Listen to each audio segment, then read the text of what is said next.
Assalamualaikum warahmatullahi wabarakatuh. Saya Remi Maulani. Di sini saya akan menjelaskan mengenai aplikasi data yang saya buat, yaitu aplikasi untuk pendataan barang pada toko ATK atau toko alat tulis. Nah, jadi yang pertama, sebelum bisa mengakses aplikasinya, kita perlu login terlebih dahulu dan memiliki akun yang udah ada di database.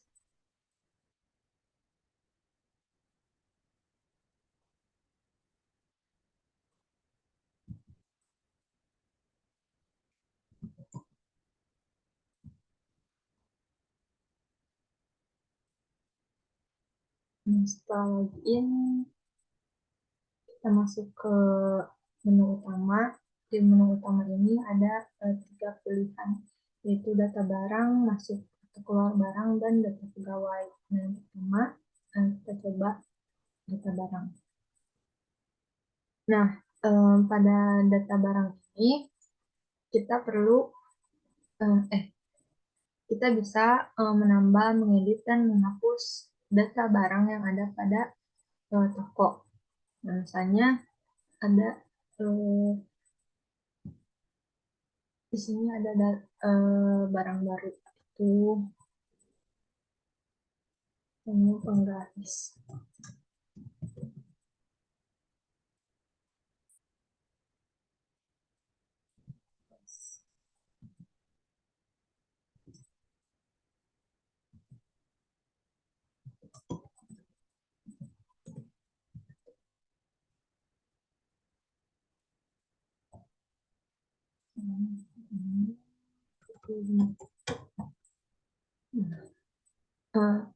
Tambah muncullah akan otomatis muncul di sini. Nah, kemudian kita juga bisa mengedit, tapi kita nggak bisa mengedit nama barangnya karena nama barang ini sebagai pacuannya, jadi nggak bisa diedit. Dan nama barangnya ini juga nggak boleh ada yang sama, jadi harus unik.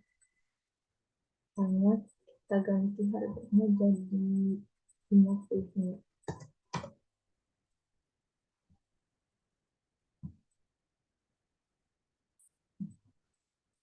Gantikan.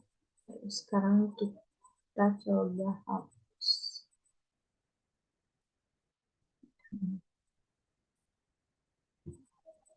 Jadi itu untuk data barang.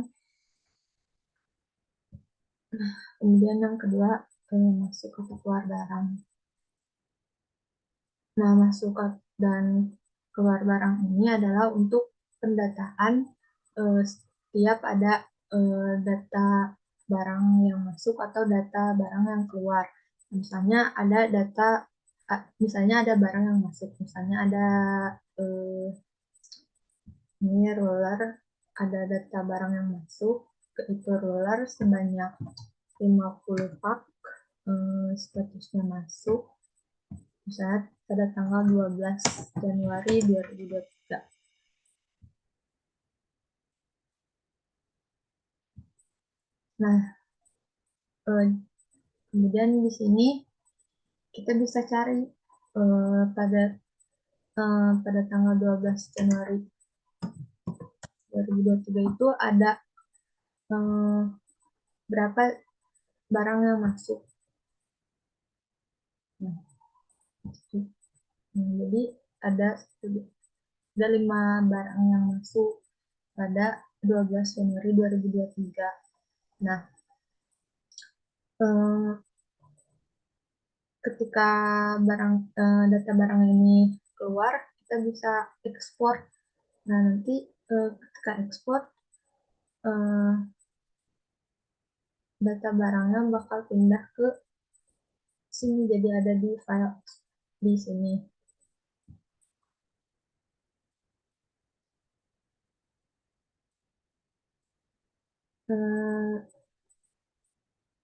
Sama halnya ketika kita, jadi misalnya ada, jadi sekarang ada barang keluar. Misalnya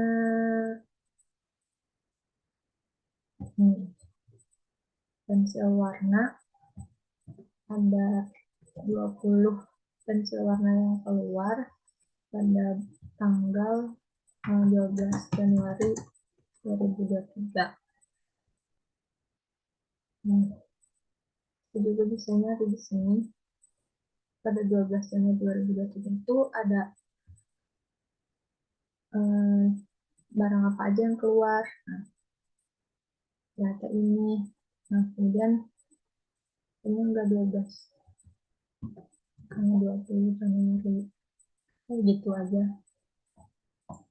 Nah, kemudian yang terakhir ada data pegawai. Data pegawai itu sama aja, jadi untuk menambahkan data-data mengenai pegawai.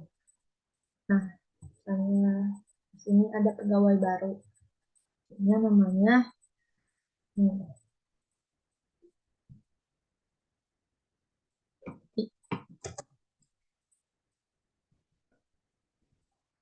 Semira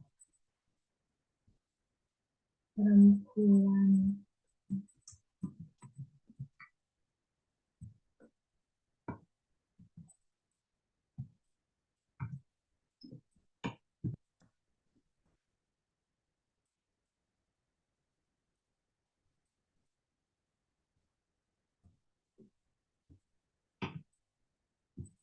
Slide-nya.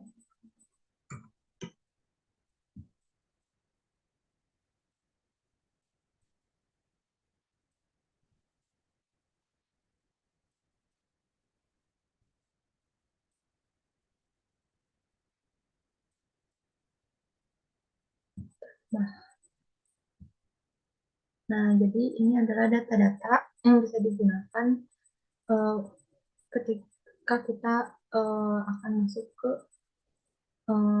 aplikasinya atau untuk login. Jadi kita membutuhkan username dan passwordnya.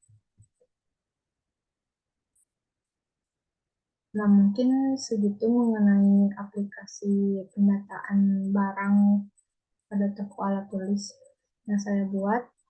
Nah, mungkin selanjutnya saya akan sedikit menjelaskan mengenai search code-nya.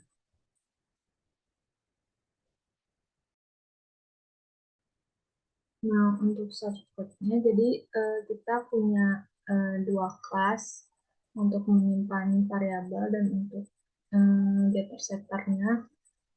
Nah, di sini ada kelas data pegawai, yaitu untuk menyimpan variabel data pegawai, kemudian data toko untuk menyimpan variabel data toko.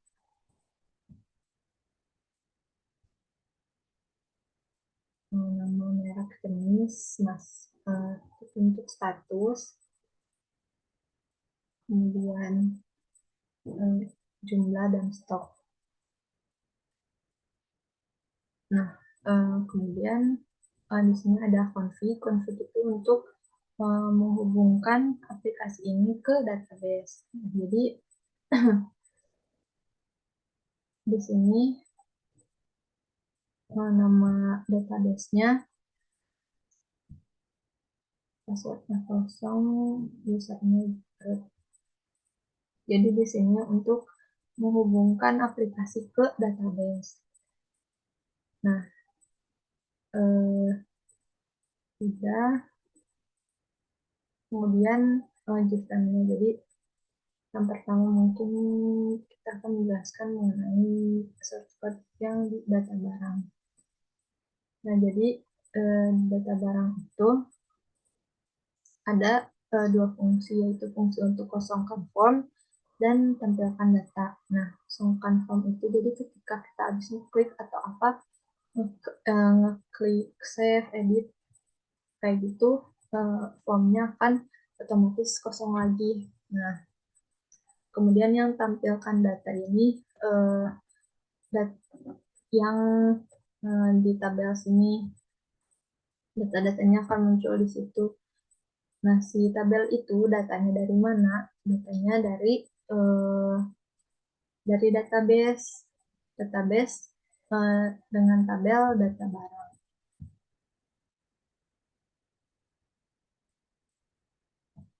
Nah, si fungsinya itu di sini.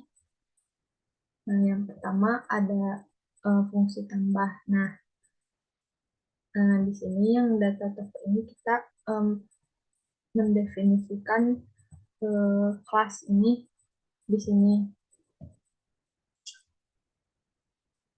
Nah, eh, kemudian ini gettext, ini eh, ini itu dari ini toko yang pertama itu dari setter yang ada di kelas ini.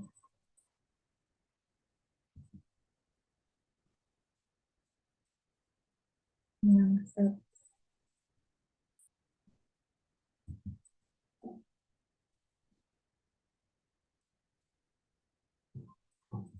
Nah, ini nama variabel kolomnya.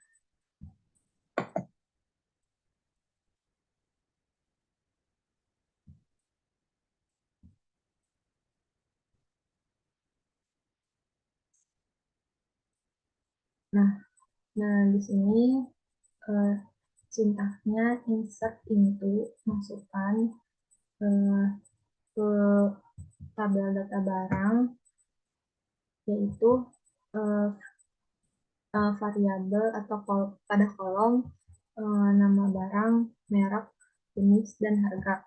Karena sebenarnya data barang pada tabel data barang ini ada ID ID barang juga, cuman ID barangnya di auto increment. Nah, karena ID barangnya di auto increment dan nggak dimasukin manual, maka eh, si kolom-kolom yang lainnya itu harus didefinisikan dulu, nggak bisa langsung insert into data barang aja. Nah, kemudian values atau nilainya itu eh, ini nama kolom kolom-kolom ininya di get, jadi diambil get text. Kemudian ini koneksi ke database-nya. Nah, jika berhasil, maka akan muncul pesan simpan data berhasil. Nah, kemudian ini yang edit, yang atasnya deklarasi objek ini masih sama kayak tadi. Bedanya di bagian ini, nah, yaitu update update nama tabel, set, nama barang,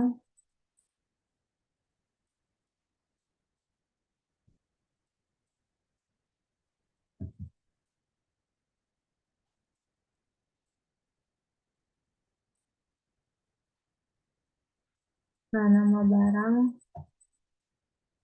eh, nama ini kolom di database-nya, nama barang, kemudian kolom di different tadi, nama variabelnya, di get text. Jadi untuk nama pada kolom nama barang, value-nya itu ada di teks nama barang yang ini sama semuanya. Nah, where yaitu acuannya nama barang. Nah, si nama barang ini itu bukan nama barang biasa, jadi nama barang itu kayak kode barangnya itu.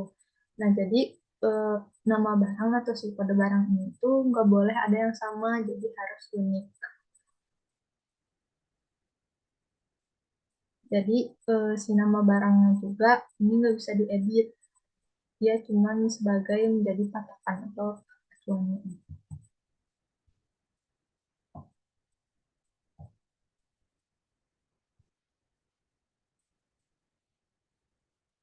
Nah, kemudian hapus hampir sama kayak yang edit, tapi delete from, jadi semuanya terus acuannya masih sama dari nama barang ini.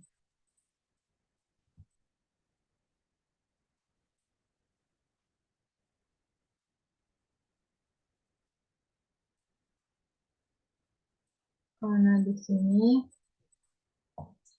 um, mouse click, jadi uh, kayak yang tadi ya, ketika kita ngeklik data yang ada di tabel sini, langsung muncul di sini si data-datanya itu. Nah, itu karena uh, si table ini mengambil value baris 1 ke untuk ke kolom teks nama barang itu. Jadi value yang ini masuk ke sini.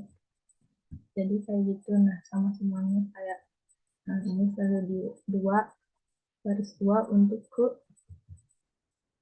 yang txt merek sama di yang ini juga. Nah, kemudian ini untuk upload foto. Bukan, ini untuk import ekspor ini. Jadi si data barang ini bisa diekspor, nanti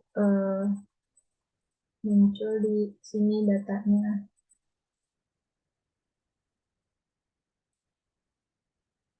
di yang ini.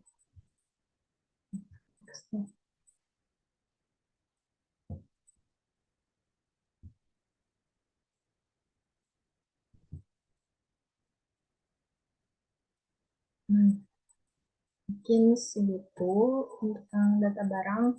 Sebenarnya selebihnya kurang lebih sama di semuanya, search code-nya gitu-gitu aja. Tapi mungkin di sini yang bedanya itu ada fungsi buat cari.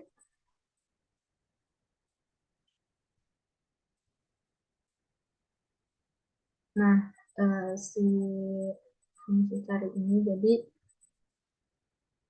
masih ditampilkan data. Jadi di sini kan ada dua tabel. Nah, tabel yang satu untuk data barang, tabel yang kedua untuk apa namanya, data barang yang masuk atau yang keluar. Yang kesini, yang ini untuk data barang aja, ini untuk data barang yang masuk atau keluarnya. Nah, jadi yang bedanya itu kan ada di ini.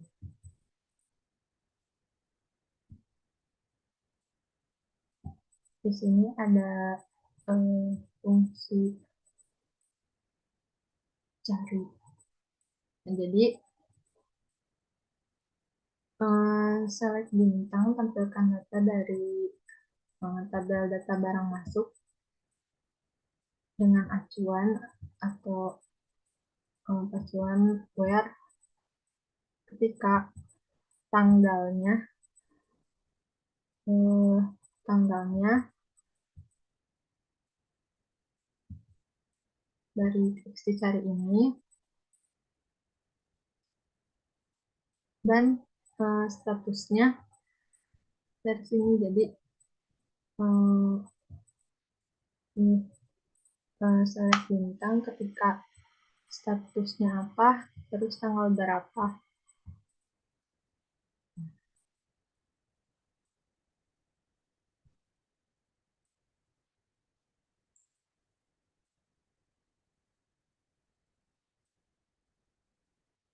Jadi bedanya cuma itu, sama kalau selebihnya masih sama aja. Kemudian ini yang di data pegawai ini ada foto upload.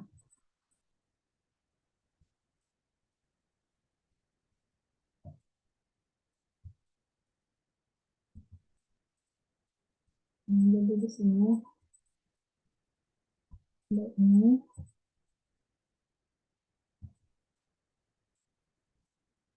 selected file, kemudian